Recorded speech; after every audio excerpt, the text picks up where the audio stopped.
বরাক উপত্যকার নতুন মন্ত্রী বিধায়কেরা গড়ে ফিরলেন।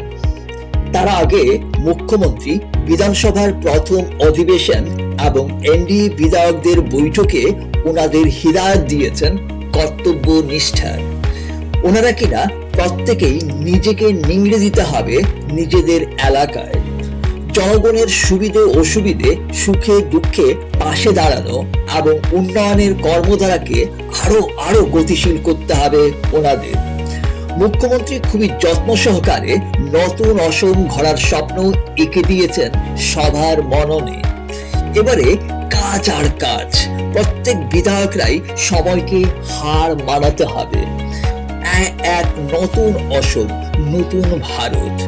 প্রত্যেক 3 মাস অন্তর অন্তর পরীক্ষার সম্মুখীন হবেন ওনারা। কর্মের রিপোর্ট কার্ড যাচাই হবে কিনা, ভাগ্য অনেকটাই নির্ধারিত হবে সেখানে। এর ফলে পরবর্তীতে মন্ত্রিত্বের রদবদল হওয়া অসম্ভব নয়। সত্যি সত্যি যদি কর্মের এমন দ্বারা অব্যাহত থাকে, তাহলে এক নতুন অসম দেখতে পাবো আমরা। কিন্তু আমরা যে পুর খাওয়া, তাই সবকিছুতেই অনেকটাই সন্দিহান। স্পটলাইট শিলচর আন্তরিকভাবে কামনা করে সব্বার মুখে হাসি ফিরুক। জয় হোক।